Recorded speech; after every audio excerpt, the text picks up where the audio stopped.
la ausencia de madre. Siempre me pesó eso, Silvia, porque me acuerdo que en la casa hogar Ejército de Salvación, donde estuve, en esa me acuerdo muchísimo más, eran Navidades y Años Nuevos y muchos papás venían por sus niños y les traían regalos y se los llevaban y por nosotros no iba nadie y nos quedábamos ahí a veces y pasábamos Navidad en una casa hogar y era difícil porque yo decía, yo le voy a pedir a Santa Claus que venga mi mamá y me lleve, pero mi mamá nunca llegó.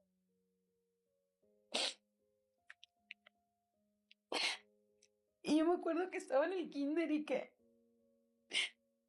yo veía a las niñas que sí las llevaban sus mamás. Y yo el primer día del kinder yo lloré mucho porque me sentía mal, no me quería quedar. Y yo veía que todas las mamás llevaban a sus hijos y yo no tenía a mi mamá. Mi papá me acuerdo que me dijo, ya no llores, y me dio un sacapuntas y ya dejé de llorar. Y ya me metí a la escuela. Y así fui creciendo, entré a la primaria, los días de las madres. Siempre la maestra me escogía para decir la poesía de la mamá. Y yo, y yo pienso ahora, la maestra no habrá pensado que era cruel, pero es que decía, es que tú hablas muy bien, tienes una voz muy fuerte, sabes hacer buenos ademanes, tienes buena memoria, te aprendes rápido las poesías, pero ella nunca pensó en cuando esa niña se baje, ¿quién va a ir a abrazar? Porque no está su mamá aquí. Y yo decía, bueno, y ya la señora de la cooperativa bajaba yo a decir la poesía y me abrazaba, y todos los niños con sus mamás. Y así pasaban los años. Y mi papá nos seguía violando. Y nada más yo sabía que cuando decía, ven, quítate la ropa, es que ella me iba a violar. Y yo ya nada más lo hacía así y decía, bueno. Y empezó a comprarme cosas. Me compró unos tutús y algunos vecinos o personas que me conozcan y recuerdan mi infancia y si recuerdan haberme visto con tutú, era porque mi papá me acababa de violar y de premio me dejaba ponerme mi tutú. O me compraba zapatos de brillitos y ya, y así fui creciendo, creciendo. Pero para mí era muy doloroso porque no entendía qué pasaba y me acuerdo que yo le hablaba a todas mis vecinas y todas mis amiguitas tenían a su mamá. Y yo me acuerdo que yo me iba a las casas de las vecinas para ver qué hacían de comer y aprender a cocinar y a ver si me invitaban de comer porque no tenía a mi mamá, llegaba de la escuela y a mí no me estaba esperando mi mamá con la comida. Solo estaba mi papá a veces, mis hermanos siempre trabajando. Y yo llegaba y decía, a ver qué voy a comer hoy, a ver qué hago. Y me empecé a ir con todas las vecinas, me iba un día con una, un día con otra, para no aburrirlas, porque también pues a veces me hacían caras porque decían, pues está todo el día, se la quiere pasar aquí. Gracias a eso, Silvia, aprendí a cocinar muy bien, soy muy buena cocinera. Mis vecinas me enseñaron a cocinar, me enseñaron a maquillarme por primera vez, me enseñaron cómo ponerme una toalla. Y las vecinas, ahorita les agradezco tanto que me soportaron tanto tiempo. ¿Cómo Y se llamaban las vecinas? mi vecina Silvia, Maru, mi vecina Ana. Maru en especial me enseñó a hacer pizza, a hacer donas. Me enseñó a enchinarme las pestañas por primera vez. Y ellas no se imaginaban que algo te pasaba. No, porque siempre fui muy sonriente, muy alegre. Aún a pesar de lo que estaba pasando, mi carácter no cambiaba. Yo siempre sonreía. Y ahora con el paso del tiempo y con las terapias me di cuenta que era como que siempre tratar de agradar a los demás para que me quisieran y caerles bien. Y porque si yo llegaba llorando o triste o diciéndoles algo, a lo mejor ya no me iban a querer atender o recibir o invitarme a su casa a comer. ¿Y en qué momento, Anaí, paran la violación, los abusos de tu padre? Estaba en la primaria y la maestra Marta un día dijo, vamos a hablar de nuestro cuerpo. Y recuerdo esas palabras que dijo. Nosotros tenemos nuestro cuerpo, hombres y mujeres tienen un pene, las mujeres tienen una vagina, y no puede ser tocado por nadie más sin nuestro consentimiento. No nos pueden tocar ni hacer cosas que no se deban, porque nuestro cuerpo es nuestro. Y si nos hacen algo que no nos gusta, lo tenemos que decir. Se lo podemos decir a un familiar, a un amigo, a alguien de nuestra confianza. Y yo me acuerdo que ese día me fui a la casa y esas palabras iban resonando en mi cabeza. Dije, entonces lo que hace mi papá conmigo no es normal. Y eso no hacen los papás con las hijas. Eso está mal, pensé. Y dije, ¿a quién se lo voy a decir? Y pensaba, ¿a quién se lo puedo decir? Y decía yo, si se lo digo a mis hermanos, si no me creen, ¿qué hago? Y un día mi papá regaña mucho a uno de mis hermanos, le pega.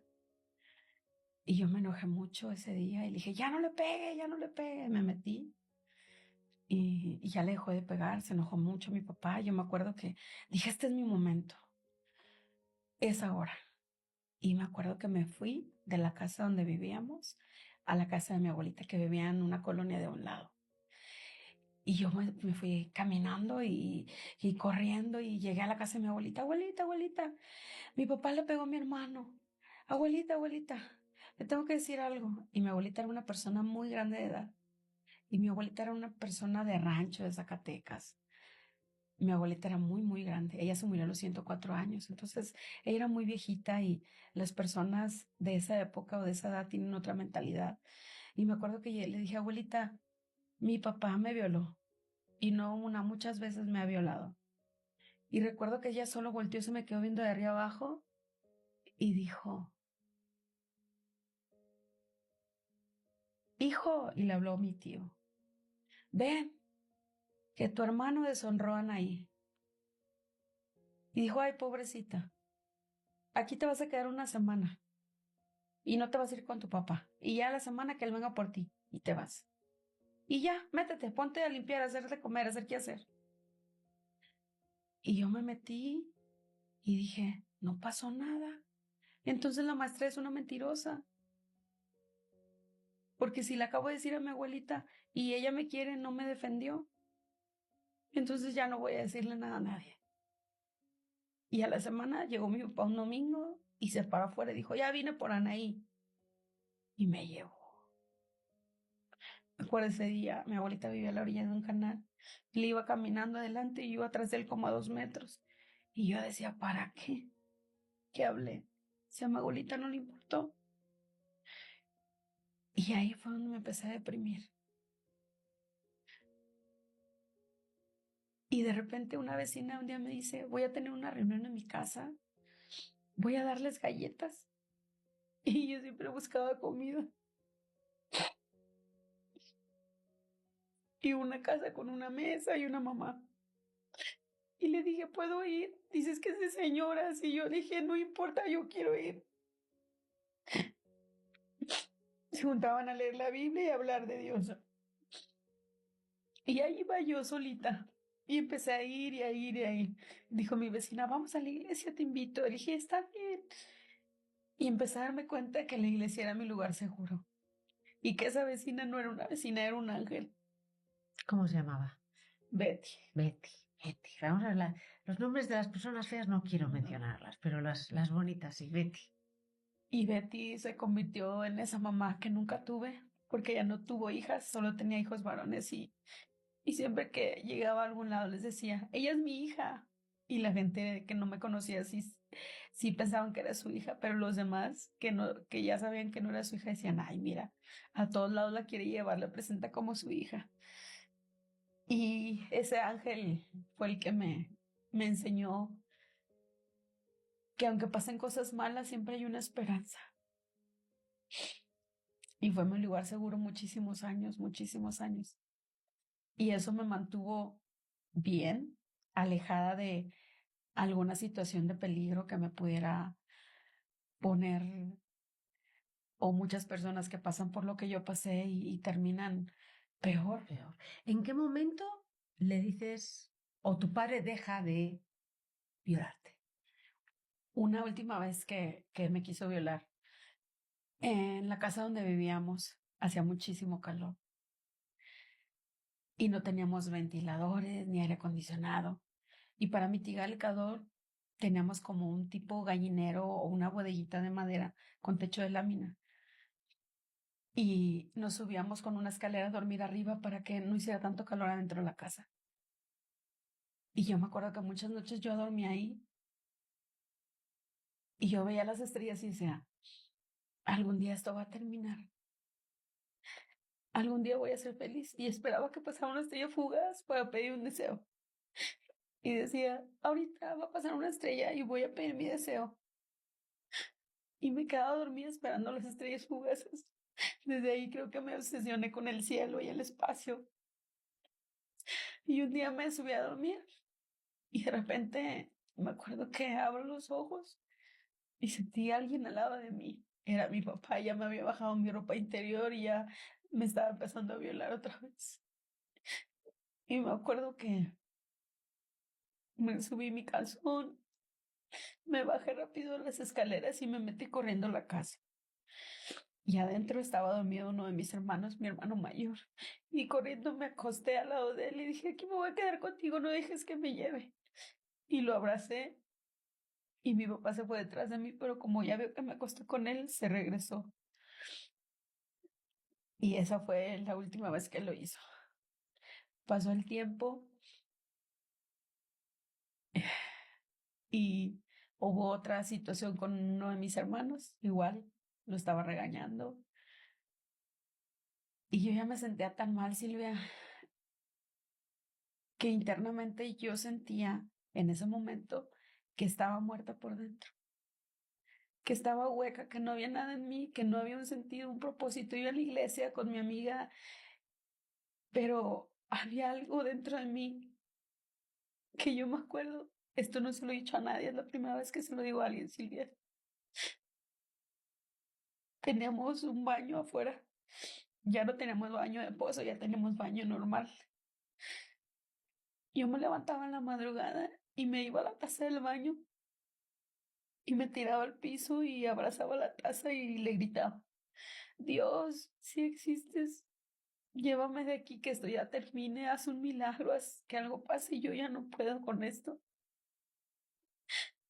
Y, y pasado el tiempo y nada cambiaba. Mis hermanos seguían trabajando y trabajando y trabajando. Y yo era la más chica, era la que siempre estaba ahí. Y en esa discusión con mi hermano y mi papá, yo ya estaba harta y agarré muchas pastillas que él tenía para la diabetes. Y dije, ya no quiero vivir, ya estoy harta. Y agarré y me tomé 2 paquetes de todas esas pastillas y de repente me desmayé. Mi hermano se asustó mucho, me acuerdo que a lo lejos lo oía gritar, Anaí, ¿qué hiciste? Papá, Anaí se tomó las pastillas. Y me llevaron a una clínica que estaba ahí enfrente, de ahí me llevaron a la Cruz Roja. Ya despierto, recuerdo que mi papá estaba sentado al lado de mí, no se fue. Y solo veo que abre la cortina, el doctor se acerca y me dice, ¿por qué hiciste esto? Eres muy joven, tienes mucha vida por vivir, ¿por qué lo haces? Y yo ya estaba en un momento de decir, no me importa, ya no quiero vivir, ¿por qué estoy aquí? Yo me quería morir. Y el doctor se va y mi papá vuelta y me dice, perdóname, ya no lo voy a volver a hacer, ya no digas nada. Yo recuerdo que me volteé para el otro lado y ese día dejé de hablarle, ya no le volví a hablar. Yo estaba enojada con Dios porque no me había muerto ese día. Pasó el tiempo, me gradué de la preparatoria y yo decía, ¿qué voy a hacer de mi vida? Yo ya no quiero estar aquí, ya no quiero vivir. Cuando me graduó de la prepa pasan unos meses y me acuerdo que tenía muchos vecinitos amigos míos que iban a visitarme a jugar, y yo iba a jugar con ellos y había un vecinito en especial que era un niño muy alegre. Él ya no está vivo. Y fue el niño a jugar. Y yo creo que me fue a buscar y no me encontró y ahí se quedó.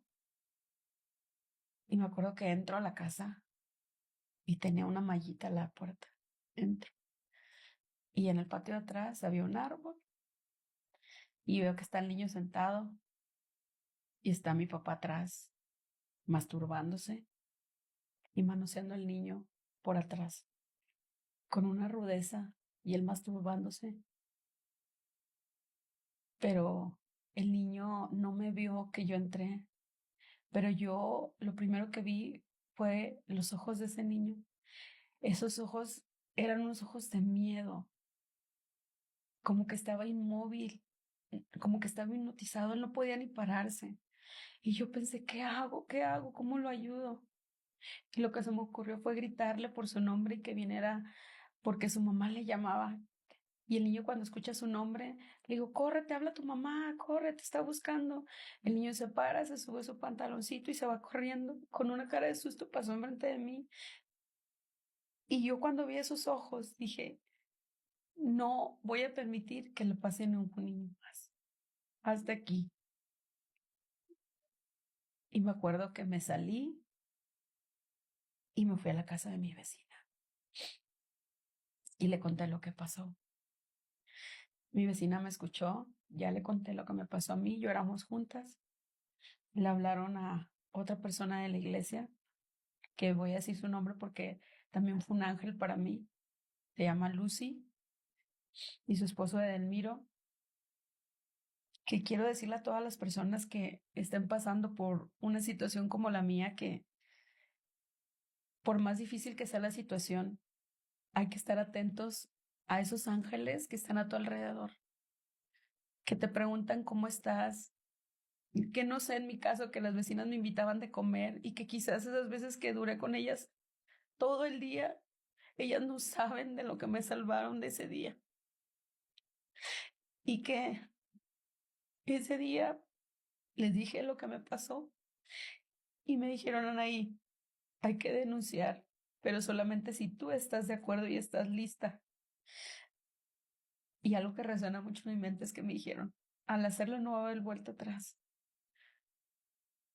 ¿Estás lista? Y en mi mente volví a recordar los ojos de ese niño, asustado, con miedo, y veía mis ojos, me veía a mí. Y dije, yo hubiera querido que alguien hiciera eso por mí. Y dije, estoy lista. Y nos fuimos a denunciar a mi papá.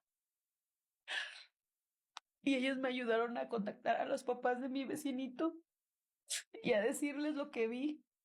Y los papás del niño también denunciaron ese día.